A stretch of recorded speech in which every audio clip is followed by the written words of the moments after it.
Alors que la tentative d'invasion de l'Europe de la part des arabo-musulmans au 8e siècle ne suscite aucun émoi de la part de la bien-pensance, l'épisode des croisades qui n'a, comme nous allons le voir, rien à voir avec une volonté d'invasion, devient étrangement un acte de barbarie inacceptable.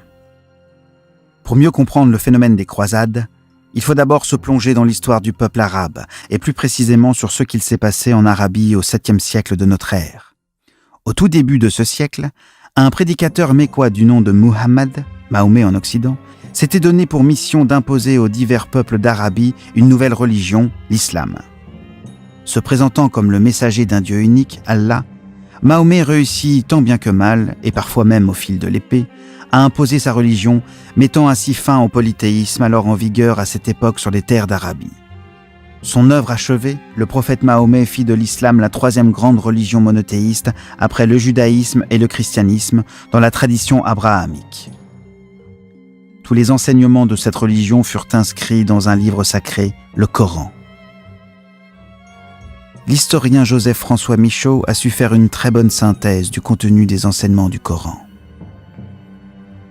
Les lois que prescrivait le Coran se trouvaient en pleine harmonie avec les besoins et les mœurs des peuples d'Arabie. Sa politique n'offrait rien de compliqué. Elle était comme un hymne au dieu de la guerre. Et cette brutale politique du glaive était à peu près la seule que puissent comprendre des tribus accoutumées à décider toutes choses par le combat. Tel était Mahomet. Tel fut le caractère de la mission qu'il se donna. Le fils d'Abdallah prit de la Bible et de l'Évangile ce qui pouvait le mieux entrer dans l'esprit et les habitudes de son pays. Il emprunta aux autres cultes épars en Orient ce qui pouvait le mieux convenir à ses hardis projets de rénovation, et de ce mélange de doctrines diverses, il fit le livre confus et ténébreux qui, depuis plus de 1000 ans, est devenu l'oracle de la moitié du monde. Ce changement radical de religion bouleversa pour longtemps les peuples d'Arabie, faisant d'eux plus que des sédentaires et des nomades du désert. Ils devinrent conquérants et expansionnistes, conséquemment à la volonté coranique d'islamiser le monde entier. Et nous ne t'avons envoyé qu'en tant qu'annonciateur et avertisseur pour toute l'humanité, mais la plupart des gens ne savent pas. Coran, sourate 34, verset 28. Et nous ne t'avons envoyé qu'en miséricorde pour l'univers. Coran, sourate 21, verset 107. Ainsi, à peine le prophète Mahomet eut-il quitté ce monde, que des armées musulmanes partirent à la conquête du monde depuis l'Arabie pour y imposer l'islam par l'épée. Nous sommes loin des premiers missionnaires chrétiens qui répandirent la parole du Christ par le prêche uniquement. Pour les musulmans, les enseignements du Coran sont très clairs à ce sujet. Combattez ceux qui ne croient ni en Dieu ni au jour dernier, qui n'interdisent pas ce que Dieu et son messager ont interdit et qui ne professent pas la religion de la vérité, parmi ceux qui ont reçu le livre jusqu'à ce qu'ils versent la capitation par leurs propres mains après s'être humiliés. Coran, sourate 9, verset 29. Il y aurait plus de 600 versets consacrés à la guerre aux non-musulmans et aux apostats, expliquant en partie l'aspect conquérant et intolérant des adeptes du prophète Mahomet.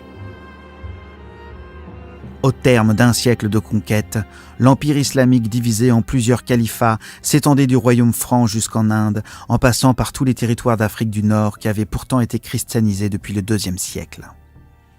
Il aura fallu toute la force et la combativité des armées franques de Charles Martel pour stopper l'invasion des Omeyyades dans toute l'Europe, lors de la célèbre bataille de Poitiers en 732. Mais parmi toutes les conquêtes des armées islamiques, il en est une qui va susciter bien des convoitises pour les siècles à venir. C'est la conquête de la ville de Jérusalem en l'an 637 par le calife Omar ibn al-Khattab. Jérusalem était déjà à cette époque une ville sainte pour les chrétiens, car c'est en ce lieu que fut crucifié le Christ. Elle était sainte également pour les Juifs du fait qu'elle était l'ancienne capitale du royaume d'Israël du roi David et qu'elle conservait entre ses murs les restes du temple de Salomon. Pour les musulmans, il est supposé que ce fut en ce lieu que le prophète Mahomet serait monté aux cieux. Ainsi, depuis l'année 637 jusqu'à la première croisade en 1099, Jérusalem fut sous la tutelle musulmane. Les non-musulmans, comme les chrétiens et les juifs, furent traités selon les conditions de la dhimma qui leur accordait une protection tout en faisant d'eux des discriminés, des dhimmis.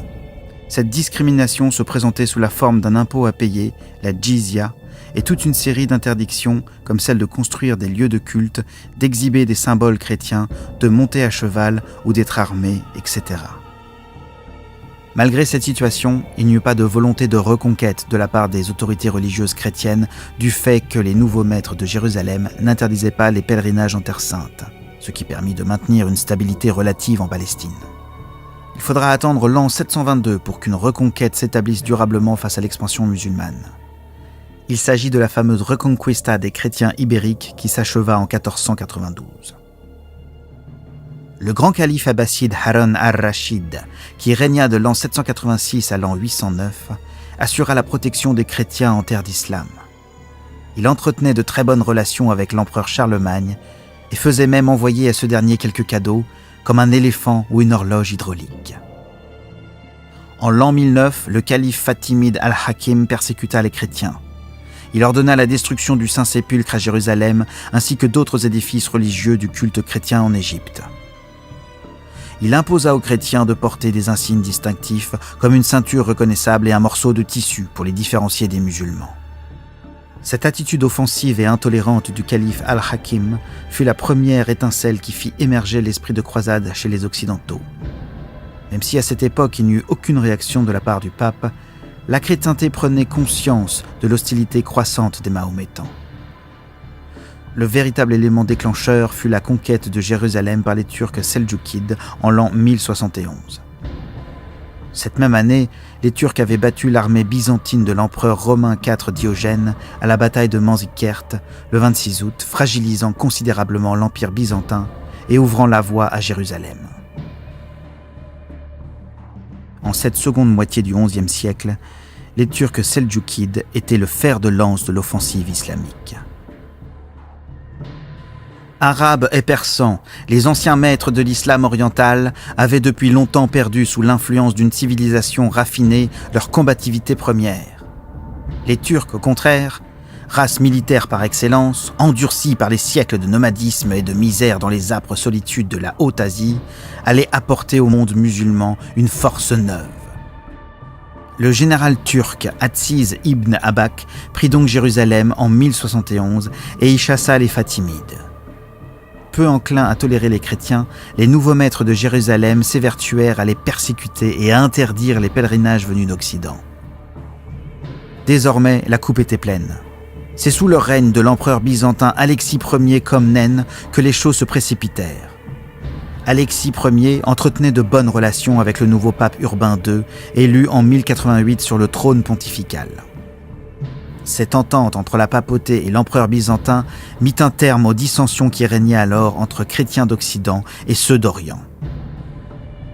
Alexis Ier incarnait le seul bastion chrétien pouvant encore faire face aux puissances seldjoukides. Mais depuis la défaite de la bataille de Manzikert, l'empire byzantin était très affaibli. Alexis Ier comptait alors sur le soutien et le secours du pape pour recruter des mercenaires et des chevaliers pour lui venir en aide. Ce fut chose faite le 27 novembre 1095 lors du concile de Clermont, actuel Clermont-Ferrand. C'est en ce lieu que le pape Urbain II prêcha ce qui allait devenir la toute première croisade de l'histoire. Assis sur un trône, face à une foule immense, composée de chevaliers et de badauds venus des quatre coins de la France, Urbain II fit son discours, dont voici un extrait d'après le chroniqueur Fouché de Chartres. Il importe que, sans tarder, vous vous portiez au secours de vos frères qui habitent dans les pays d'Orient et qui déjà bien souvent ont réclamé votre aide. En effet, comme la plupart d'entre vous le savent déjà, un peuple venu de Perse, les Turcs, a envahi leur pays. Beaucoup sont tombés sous leurs coups, beaucoup ont été réduits en esclavage. Ces Turcs détruisent les églises, ils saccagent le royaume de Dieu. Si vous demeuriez encore quelque temps sans rien faire, les fidèles de Dieu seraient encore plus largement victimes de cette invasion.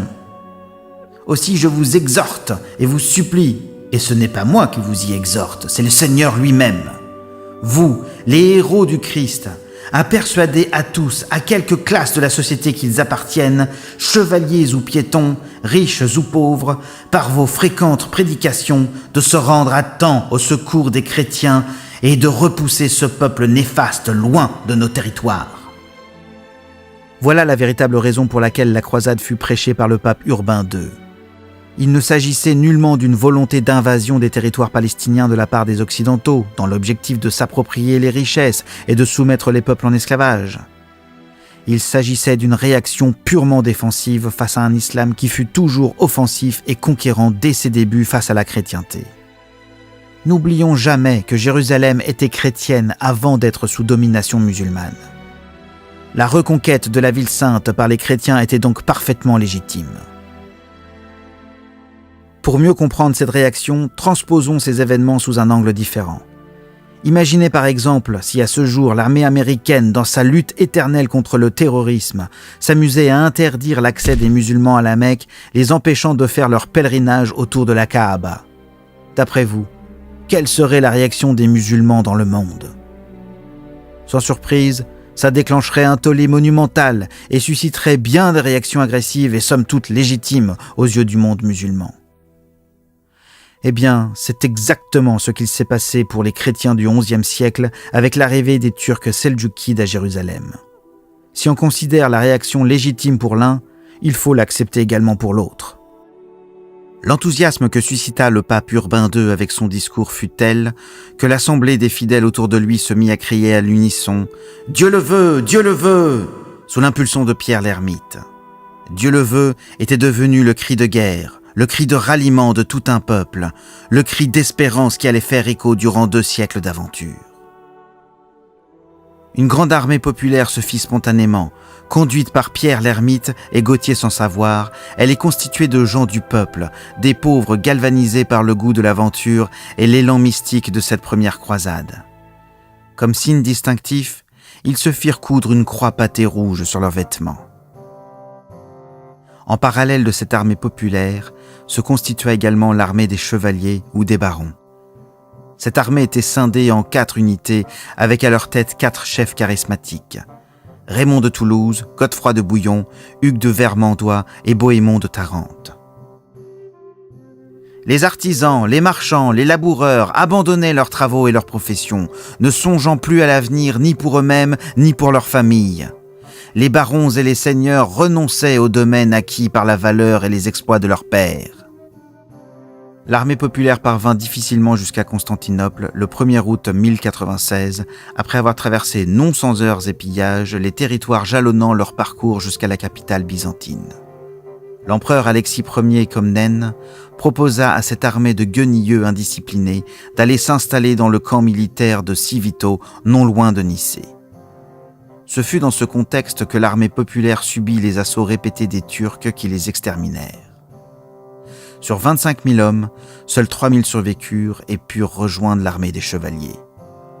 Avec les ossements des cadavres, les Turcs érigèrent une gigantesque pyramide. C'est donc sur l'armée des chevaliers que reposent tous les espoirs de la reconquête de Jérusalem. Nicée est prise en juin 1097. Antioche est prise en 1098, après 7 mois de siège. Le 7 juin 1099, les croisés arrivèrent en vue de la ville sainte de Jérusalem. L'émotion était immense. Les larmes aux yeux, genoux à terre au cri de « Jérusalem, Jérusalem !» à la vue de cette ville qu'ils ne connaissaient qu'à travers les récits bibliques, annonçant la fin d'un long périple aussi sanglant qu'éprouvant. Le temps de faire une longue procession autour des remparts de la ville, de fabriquer des machines de siège, les croisés s'acharnèrent ensuite à prendre la ville en lançant de furieux assauts. À cet instant, la ville sainte n'était plus sous domination seldjoukide.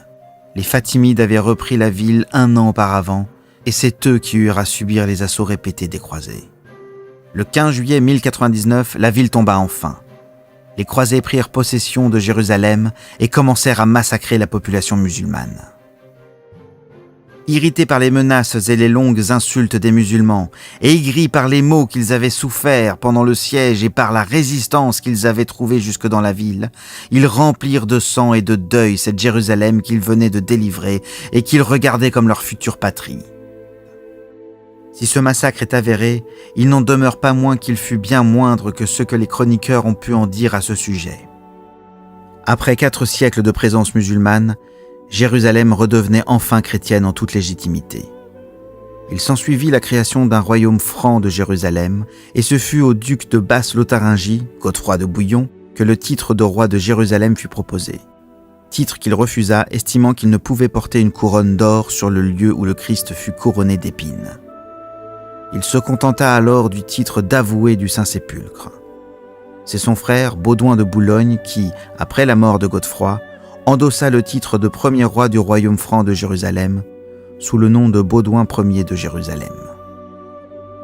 Suite à la victoire chrétienne de la première croisade et la création du royaume franc de Jérusalem, un ordre religieux militaire vit le jour en 1129, sous l'impulsion des chevaliers Hugues de Payens, Godefroy de Saint-Omer et du moine cistercien Bernard de Clairvaux. C'est le très célèbre ordre du Temple qui s'était donné pour mission à l'origine de protéger les pèlerins sur la route de Jérusalem. Sa cause était noble, mais au fil du temps, les Templiers se lancèrent dans des activités économiques et commerciales en créant les tout premiers systèmes bancaires. Au début du XIVe siècle, l'ordre n'avait plus de raison d'être du fait qu'il avait été chassé définitivement de la Terre Sainte depuis 1291. À défaut d'incarner une protection chrétienne en terre d'islam, il était devenu un puissant réseau européen autonome, possédant beaucoup de richesses, conséquemment à ses activités bancaires et commerciales. Suscitant méfiance et convoitise, il fut officiellement dissous en 1312 et les Templiers arrêtés le 13 octobre 1307 sur ordre du roi Philippe IV le Bel. Certains membres, comme le grand maître Jacques de Molay, finirent sur les bûchers de l'Inquisition. Si à l'origine l'ordre du Temple était respectable, son héritage idéologique depuis sa dissolution officielle a largement inspiré les sectes crypto-maçonniques qui s'en revendiquent à ce jour. Les croisades firent émerger d'autres ordres chrétiens comme ceux des Hospitaliers et des Teutoniques.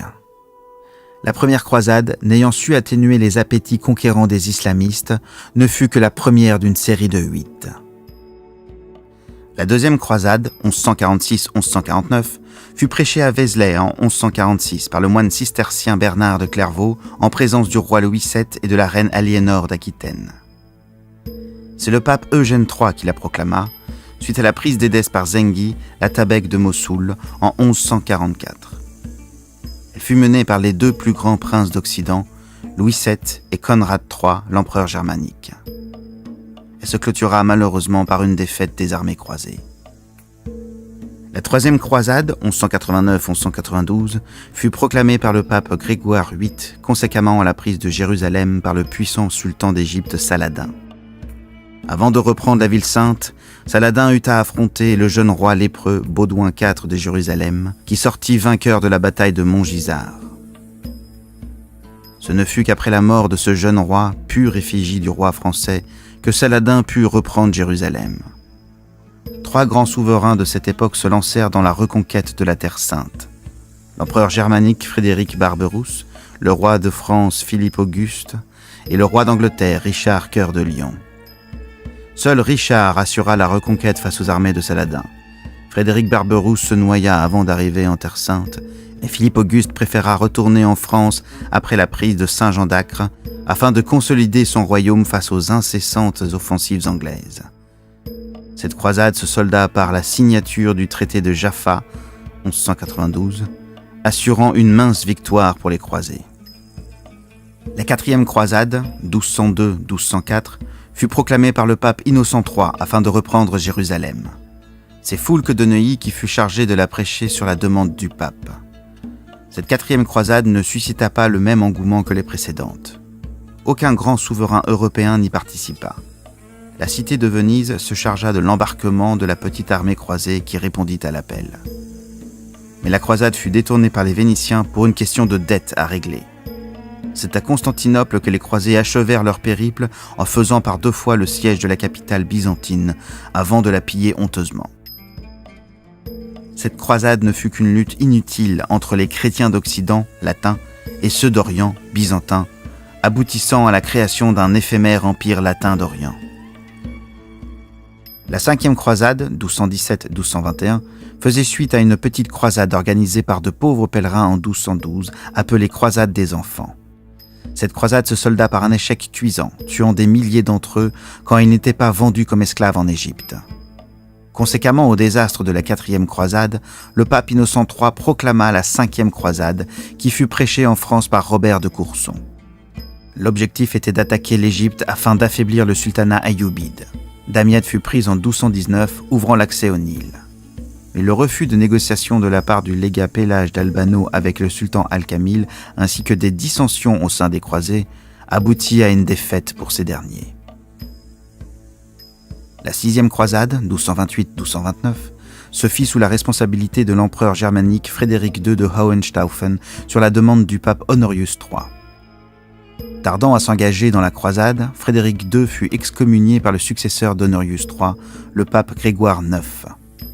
Ce fut avec le statut d'excommunié que l'empereur germanique partit à la croisade, ce qui n'arrangea pas les choses. Profitant des dissensions régnant au sein de la dynastie ayyubide, Frédéric II réussit néanmoins à obtenir de la part du sultan Al-Kamil la signature du traité de Jaffa, 1229, rendant Jérusalem aux croisés.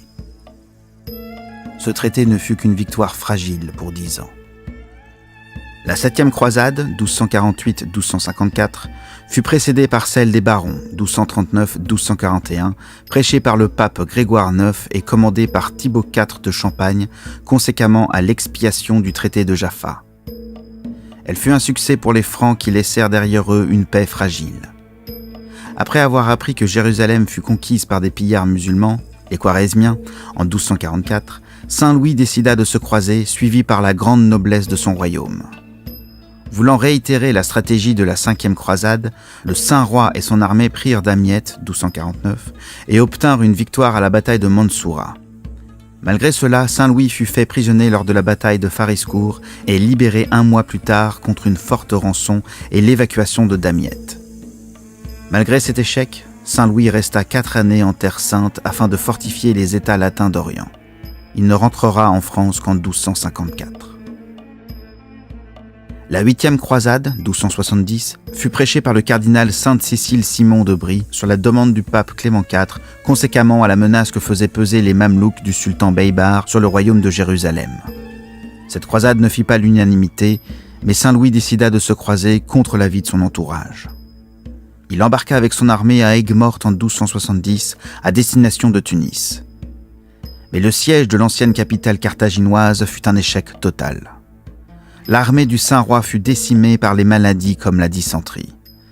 Le roi lui-même mourut pieusement sur un lit de cendres le 25 août 1270, après avoir reçu les derniers sacrements.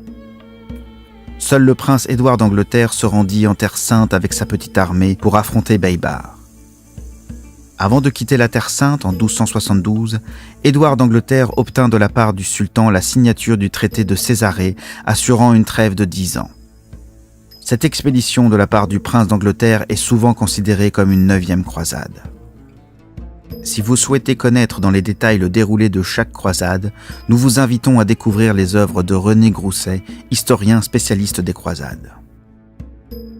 Le siège de Saint-Jean d'Acre en 1291 par les Mamelouks et la fin du royaume franc de Jérusalem mirent un terme à l'épopée des croisades. Il faudra attendre l'année 1571 pour voir s'affronter à nouveau les armées chrétiennes face à l'Empire ottoman lors de la bataille navale de Lépante, 7 octobre 1571.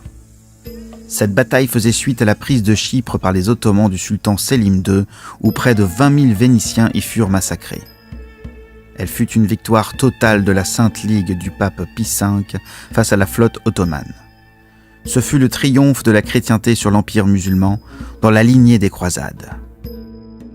Bref, ce qu'il faut retenir de toutes ces expéditions militaires que furent les croisades, c'est qu'elles ne furent motivées que par la volonté défensive face à un agresseur qui n'a jamais cessé de vouloir étendre sa domination. Nous sommes très loin de cette image préfabriquée qui veut que les croisades ne furent qu'une invasion gratuite des territoires musulmans par des chrétiens fanatiques et intolérants. C'est ce que veut faire croire l'écrivain Amin Maalouf dans son essai intitulé « Les croisades vues par les Arabes » publié en 1983. L'idée de raconter les croisades du point de vue des arabo-musulmans est une idée intéressante.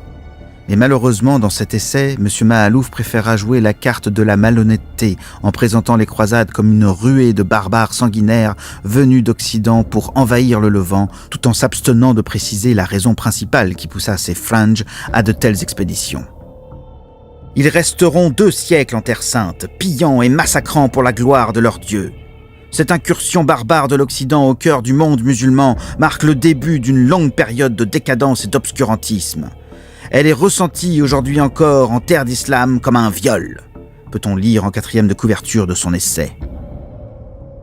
Oui, il est vrai que les croisés ne se sont pas toujours très bien comportés lors des expéditions militaires que furent les croisades, c'est certain. Mais à qui la faute ?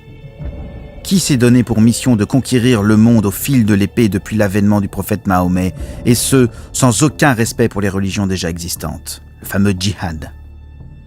Qui a pris possession de Jérusalem par la force et traité les croyants des autres religions en dhimmis avant d'en interdire les pèlerinages ? Jamais les croisades n'auraient vu le jour si tous les califes qui se sont succédés avaient eu la bienveillance d'Haroun al-Rachid du temps de Charlemagne. Et si véritablement les Occidentaux ont cherché à envahir le Levant par pure cupidité et intolérance, comme le sous-entend M. Mahalouf, alors pourquoi prendre le risque d'une traversée aussi périlleuse depuis la France jusqu'à Jérusalem, alors qu'à cette époque, il suffisait simplement de franchir les Pyrénées pour obtenir le même résultat ? Et pourquoi l'Église a-t-elle attendu 4 siècles pour lancer une expédition militaire afin de reprendre possession de Jérusalem ? Son intolérance supposée aurait dû l'obliger à lancer des croisades dès le 7e siècle. On peut aussi se demander pourquoi l'Église n'a-t-elle pas cherché à lancer une expédition sur la Mecque afin de christianiser cette ville et détruire la Kaaba. Il est évident que le problème était bien plus complexe que veut nous le faire croire M. Mahalouf, pour qui les croisades s'apparentent plus aux colonisations des territoires africains du 19e siècle. Son essai a plus vocation à alimenter une certaine rancœur auprès des musulmans et à plonger les chrétiens dans la repentance et la honte de leur histoire. C'est oublier que les croisades ne furent qu'un épisode dans l'histoire de la chrétienté, une parenthèse indispensable face à l'intolérance et l'expansionnisme islamique. Si à ce jour les croisades ne sont plus d'actualité, nous n'en dirons pas autant du djihad. N'oublions jamais aussi que c'est l'esprit chrétien qui a toujours su nous préserver des conquêtes musulmanes depuis l'avènement du prophète Mahomet.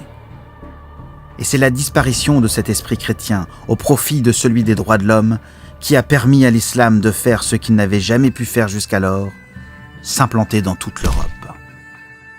Pour conclure, soyons tous fiers de cette grande épopée que furent les croisades.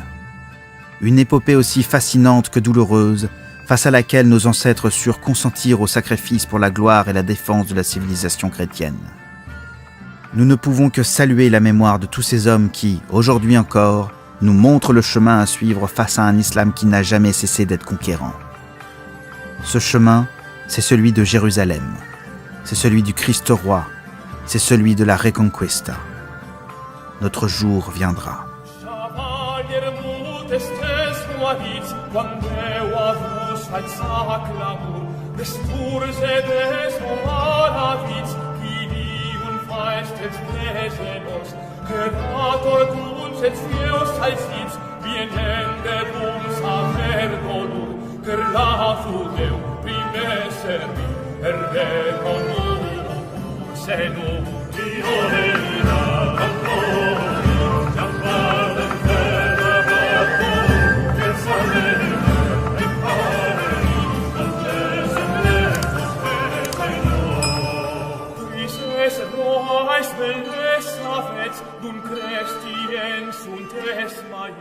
Les musiers arcetes certets, Deus mies nais sacrifiets, si vales quers vos purpensets, vos quid armes estes presets, a celui vos